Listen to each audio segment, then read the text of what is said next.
Welcome to civil tech Tamil. நம்ம இன்னைக்கு வந்து ஆட்டோகேடில் யூனிட்ஸ் அப்புறம் வந்து லிமிட்ஸ் வந்து எப்படி செட் பண்ணுறதுன்ற பற்றி பார்க்கலாம். ஸோ ஆட்டோகேட் ஓப்பன் பண்ண உடனே உங்களுக்கு இது மாதிரி பேஜ் தான் டிஸ்பிளே ஆகும். இந்த பேஜில் ஸ்டார்ட் டிராயிங்க்கு கீழே டெம்ப்ளேட்ஸ்னு ஒரு ஆப்ஷன் இருக்கும். அதை கிளிக் பண்ணீங்க அப்படின்னா இது மாதிரி நிறைய ஆப்ஷன்ஸ் காட்டும். அதில் இம்பீரியல் மெட்ரிக் அப்படின்னு ரெண்டு ஆப்ஷன் இருக்கும். இந்த ரெண்டு ஆப்ஷனில் இப்போ நீங்கள் வந்து ஃபீட் அண்ட் இன்ச்சஸில் தான் டிராயிங் பண்ண போகிறீங்க அப்படின்னா நீங்கள் வந்து இம்பீரியல் செலக்ட் பண்ணணும். அதே இது நீங்கள் வந்து மீட்டர்ஸ் அண்ட் மில்லிமீட்டர்ஸ் டிராயிங் பண்ண போகிறீங்க, அதை வச்சு டிராயிங் பண்ண போகிறீங்க அப்படின்னா நீங்கள் மெட்ரிக் செலக்ட் பண்ணால் போதும். ஸோ நம்ம ஃபஸ்ட்டு வந்து இந்த டெம்ப்ளேட்டில் இம்பீரியல் செலக்ட் பண்ணி எப்படின்றத செக் பண்ணலாம். ஸோ இம்பீரியல் நான் செலக்ட் பண்ணிட்டேன். ஸோ ஃபஸ்ட்டு நான் என்ன பண்ணுறேன் அப்படின்னா யூனிட்ஸ் UN அப்படி டைப் பண்ணிங்கன்னா யூனிட்ஸுங்கிற கமாண்ட் வந்துடும். ஸோ கிளிக் பண்ணிங்கன்னா இந்த மாதிரி ஒரு பாக்ஸ் வரும், டயலாக் பாக்ஸ் வரும். அதில் லென்த் டைப் வந்து நீங்கள் இன்ஜினியரிங் செலக்ட் பண்ணிக்கோங்க. ஸோ ப்ரிசிஷன் வந்து நம்ம விருப்பம் தான். ஸோ நான் என்ன பண்ணுறேன்னா ஃபஸ்ட்டு ஒரு ஃபீட் ஒரு இன்ச் மாதிரி நான் செலக்ட் பண்ணிக்கிறேன். உங்களுக்கு இன்சர்ஷன் ஸ்கேல் வந்துட்டு இன்ச்சஸில் ஆட்டோமேட்டிக்காக செலக்ட் ஆகிடும். ஏன்னா நம்ம அங்கே இம்பீரியல் செலக்ட் பண்ணதுனால இன்ச்சஸ் வந்து டிஃபால்ட்டாக செட் ஆகிடும். ஸோ அதே மாதிரி ஆங்கிளும் பார்த்தீங்க அப்படின்னா நிறையா இருக்கும். Radians, survey units, degree, minutes, second, radians இது மாதிரி இருக்கும். ஸோ நம்ம டெசிமல் டிகிரிஸே ஃபாலோ பண்ணிக்கலாம். ஸோ மற்றபடி நீங்கள் வேறு எதுவும் சேஞ்ச் பண்ண வேணாம். இங்கே மட்டும் லென்த் டைப்பில் இன்ஜினியரிங் அப்புறம் ப்ரிசிஷன் மட்டும் செலக்ட் பண்ணிவிட்டு ஓகே பண்ணிவிடுங்க.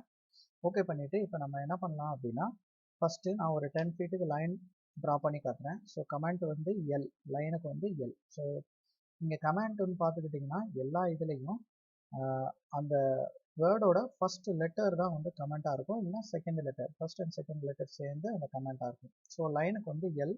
ஸோ நான் என்ட்ரு பண்ணிக்கிறேன். So specify the first point, first அதுவே சொல்லும். ஸோ ஃபஸ்ட்டு கிளிக் பண்ணிக்கிறேன், லெஃப்ட் கிளிக் பண்ணிக்கிறேன். ஸோ ஃபஸ்ட்டு வந்து உங்களுக்கு லைன் வந்து ஸ்ட்ரைட்டாக இருக்காது, ஃப்ரீ ஹேண்டாக இருக்கும். ஸோ இதை ஆன் பண்ணணும் அப்படின்னா ஆர்த்தோ F8 ஆன் பண்ணீங்க அப்படின்னா ஆர்த்தோ ஆன் ஆகிடும். மறுபடி அதே மாதிரி F8 கிளிக் பண்ணிங்கன்னா ஆர்த்தோ ஆஃப் ஆகிடும். ஸோ நான் இப்போ ஆன் பண்ணிக்கிறேன். நம்ம இப்போ வந்து ஒரு ஆப்ஜெக்ட் நம்ம கிரியேட் பண்ண போகிறோம் அப்படின்னா நம்ம ஆர்த்தோ ஆன் பண்ணி தான் பண்ணணும். ஸோ நான் இப்போ என்ன பண்ணுறேன் அப்படின்னா செகண்ட் பாயிண்ட்டுக்கு 10 ஃபீட் நான் வந்து கிளிக் பண்ணி கொடுக்குறேன். ஸோ 10 ஃபீட் இப்போ நம்ம வரைஞ்சாச்சு. ஸோ இப்போ நம்ம இதை வந்து டைமென்ஷன் எடுத்து பார்த்துடலாம்.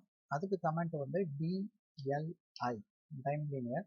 ஸோ இதை நீங்கள் கொடுத்தீங்க அப்படின்னா இங்கே வரும். இப்போ உங்களுக்கு வந்து நம்ம வந்து 10 ஃபீட் கொடுத்தோம் இல்லையா, ஆனால் நமக்கு வந்து ஃபீட்டில் டிஸ்பிளே ஆகலை. இது வந்து இன்ச்சஸில் ஆகுது, 120 இன்ச்சஸ்ன்னு வருது. ஸோ இதை நீங்கள் சேஞ்ச் பண்ணணும் அப்படின்னா டைமென்ஷன் ஸ்டைல் மேனேஜர் போகணும். ஸோ இந்த டைமென்ஷன் ஸ்டைல் மேனேஜர் என்னன்னா கமெண்ட் வந்து டி என்டர் பண்ணீங்க அப்படின்னா இந்த மாதிரி டைமென்ஷன் ஸ்டைல் மேனேஜர் ஓப்பன் ஆகும். இதில் டிஃபால்ட்டாகவே ஸ்டாண்டர்டுங்கிற ஒரு ஸ்கேல் வந்து இதில் இருக்கும். ஸோ நீங்கள் இதை மாடிஃபை பண்ணீங்க அப்படின்னா ப்ரைமரி யூனிட்ஸில் மேலே வந்து நிறைய டேப் இருக்கும். Line, symbols, arrows, text, fit, இது மாதிரி நிறைய டேப் இருக்கும். இதில் ப்ரைமரி யூனிட்ஸில் யூனிட் ஃபார்மேட் வந்து நம்ம அங்கே இன்ஜினியரிங் செலக்ட் பண்ணோம் இல்லையா, இன்ஜினியரிங் செலக்ட் பண்ணிவிட்டு அதே மாதிரி ஃபீட் அண்ட் இன்ச்சஸ் வச்சுருங்க. ஓகேவா? ஸோ வேறு எதாவது சேஞ்ச் பண்ண வேணால் ஓகே பண்ணிடுங்க. செட் கரண்ட் கொடுத்துருங்க, க்ளோஸ் பண்ணிடுங்க. ஸோ இப்போ நீங்கள் இங்கே வந்து செக் பண்ணீங்க அப்படின்னா ஆட்டோமேட்டிக்காக அது வந்து ஃபீட் அண்ட் இன்ச்சஸில் மாறிடும். ஸோ இதே மாதிரி தான் நீங்கள் வந்து யூனிட்ஸ் இம்பீரியலில் நீங்கள் செட் பண்ணணும்.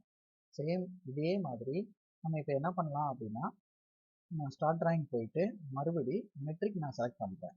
ஸோ மெட்ரிக் செலக்ட் பண்ணிவிட்டு அந்த டிராயிங்கில் அதே மாதிரி இப்போ நம்ம செகண்ட் டிராயிங் வந்தாச்சு, அதில் நான் யூனிட் செட் பண்ணுறேன். ஓகேவா? அதே மாதிரி கமெண்ட் UN கொடுத்துக்கோங்க, என்ட்ரு பண்ணுங்க. ஸோ யூனிட்ஸுக்கு வந்து ஆட்டோமேட்டிக்காக நம்ம அந்த மெட்ரிக் கொடுத்தோம் இல்லையா, ஸோ அது வந்து டிஃபால்ட்டாக என்ன பண்ணிடுச்சு அப்படின்னா மில்லிமீட்டர்ஸில் செட் ஆயிடுச்சு. சப்போஸ் இப்போ உங்களுக்கு மீட்டர்ஸில் வேணும்னாலும் நீங்கள் இங்கே மீட்டர்ஸ் வச்சுக்கோங்க. ஸோ இங்கே வந்து டெசிமல் லென்த் டைப் வந்துட்டு டெசிமல்லே வச்சுக்கோங்க. ப்ரிசிஷன் வந்து நான் சிங்கிள் டிஜிட் வைக்கிறேன். உங்கள் விருப்பம், நீங்கள் எதுனாலும் செலக்ட் பண்ணிக்கலாம். தென் ஓகே பண்ணிடுங்க. இதில் நீங்கள் டைமென்ஷன் ஸ்டைல் மேனேஜர் போய் செட் பண்ணணுங்கிற அவசியம் கிடையாது. ஏன் கிடையாதுன்னா டிஃபால்ட்டாகவே நம்மளோட யூனிட் ஃபார்மேட் வந்து அங்கே டெசிமலில் தான் இருக்கும். ஸோ அதனால் நீங்கள் செட் பண்ண வேண்டாம். நம்ம வேணால் ஒரு தடவை செக் பண்ணிடலாம். ஸோ டைமென்ஷன் ஸ்டைல் மேனேஜருக்கு என்டர் பண்ணுறேன். ஸோ இங்கே பார்த்தீங்க அப்படின்னா ஸோ இங்கே ஒரு ஸ்கேல் புதுசாக ஒரு ஸ்கேல் மாதிரி க்ரியேட் ஆகிருக்கு இல்லையா, அதில் நம்ம மாடிஃபை கொடுத்து உள்ளே போகலாம். ப்ரைமரி யூனிட்ஸில் பார்த்தீங்கன்னா தெரியும் யூனிட் ஃபார்மேட் டெசிமலில் தான் செட் ஆகிருக்கும். ஸோ நான் அதே மாதிரி சிங்கிள் மட்டும் வச்சுட்டு ஓகே பண்ணிடுறேன். செட் கரண்ட் கொடுத்துட்டு க்ளோஸ் பண்ணிடுறேன். ஸோ இப்போ நான் என்ன பண்ணுறேன் அப்படின்னா ஒரு லைன் கமெண்ட் கொடுத்து ஒரு 100 mmல லைன் ட்ரா பண்ணுறேன். ஸோ 100 mm கொடுத்துட்டேன். ஸோ இப்போ நீங்கள் டைமென்ஷன் ஸ்டைல் எடுத்து டிஎல்ஐ ஓகே டைம் லீனியர் எடுத்தீங்க அப்படின்னா எக்ஸாக்டாக 100 mm. ஸோ இவ்வளோதாங்க. இதே மாதிரி தான் நம்ம வந்து யூனிட்ஸு ஃபீட் அண்ட் இன்ச்சஸ்லையும் மீட்டர்ஸ் அண்ட் மில்லிமீட்டர்ஸையும் இப்படி தான் செட் பண்ணணும். ஸோ இது ஒன்றுங்க. இதுக்கு அடுத்து லிமிட்ஸ் வந்து ஏன் வந்து நம்ம செட் பண்ணுறோம் அப்படின்னா, இந்த லிமிட் செட் பண்ணாமலும் ட்ரா பண்ணலாம். ஏன் வந்து நம்ம லிமிட் செட் பண்ணுறோம் அப்படின்னா, நம்மளோட பேப்பருக்குன்னு வந்து சில ஐஎஸ்ஓ சைஸஸ் இருக்குது. ஸோ அந்த சைஸஸ் என்னங்கிறதுனா பார்த்தீங்கன்னா தெரியும். பேப்பர் சைஸ் வந்து A0னா 1189 × 831 எல்லாமே நான் எம்எம்ல கொடுத்துருக்கேன். ஸோ இந்த சைஸஸ் வந்து நம்மளோட நீங்கள் பிரிண்ட் பேஜ் போனீங்க அப்படின்னா பிரிண்ட் பண்ணுறதுக்கான இப்போ நீங்கள் ஒரு ஆப்ஜெக்ட் கிரியேட் பண்ணிட்டீங்க, அதை பிரிண்ட் பண்ணணும் அப்படின்னா நம்ம ஷார்ட்கட் கொடுப்போம் இல்லையா, கண்ட்ரோல் P கொடுத்தீங்க அப்படின்னா இந்த பிரிண்ட் ஆப்ஷன் வரும். அப்படி இல்லைனாலும் உங்களுக்கு ஷார்ட்கட் தெரிலனாலும் இந்த பிரிண்ட் இந்த மேலே ஆப்ஷன் இருக்கும் பிளாட், அதை நீங்கள் கொடுத்தீங்க அப்படின்னாலும் இந்த டைலாக் பாக்ஸ் வந்துடும். இதில் உங்களோட பிரிண்டர் உங்கள் பிரிண்டர் இருக்கு இல்லையா, இதில் இப்போ நம்ம எதுவும் பிரிண்டர் கனெக்ட் பண்ணலை. ஸோ இதில் நீங்கள் பிடிஎஃபாக சேவ் பண்ணனாலும் இதாக இருக்கும். டிராயிங் டு பிடிஎஃப் இந்த மாதிரியும் நீங்கள் செலக்ட் பண்ணி பிடிஎஃபாக நீங்கள் சேவ் பண்ணிக்கலாம். ஸோ இதில் நீங்கள் கிளிக் பண்ணீங்க அப்படின்னா இந்த இதில் வந்துட்டு இப்போ நான் என்ன பண்ணுறேன் அப்படின்னா டிராயிங் டு பிடிஎஃப் கொடுக்குறேன். ஸோ இதில் நீங்கள் செலக்ட் பண்ணீங்க அப்படின்னா இதில் அந்த பேப்பர் சைஸஸ் எல்லாமே வந்துடும். Okay, so ISO A1 ISO அப்படின்னு நீங்கள் கீழே வந்தீங்கன்னா A0 இருக்கும், A1 இருக்கும், A2 இருக்கும். ஸோ இதில் வந்து இங்கே நீங்கள் பார்த்தீங்கன்னா தெரியும் லேண்ட்ஸ்கேப்புக்கும் இருக்கும், அதே மாதிரி போர்ட்ரேட்டுக்கும் இருக்கும். ஸோ நீங்கள் எந்த இதில் நீங்கள் இது பண்ண போகிறீங்களோ அந்த லிமிட்ஸை நீங்கள் லிமிட்ஸில் நீங்கள் செட் பண்ணிக்கலாம். ஓகேவா? ஸோ அதோட அர்த்தம் என்ன அப்படின்னா அந்த பேஜுக்கு லிமிட் வந்து செட் ஆகிடும். ஸோ நீங்கள் வரைகிறது எல்லாமே அந்த லிமிட்ஸுக்குள்ளே தான் நீங்கள் வரைய முடியும். ஸோ இப்போ நம்ம LIN கொடுத்தீங்கனாலே லிமிட்ஸ் வந்துடும், என்ட்ரு பண்ணிக்கோங்க.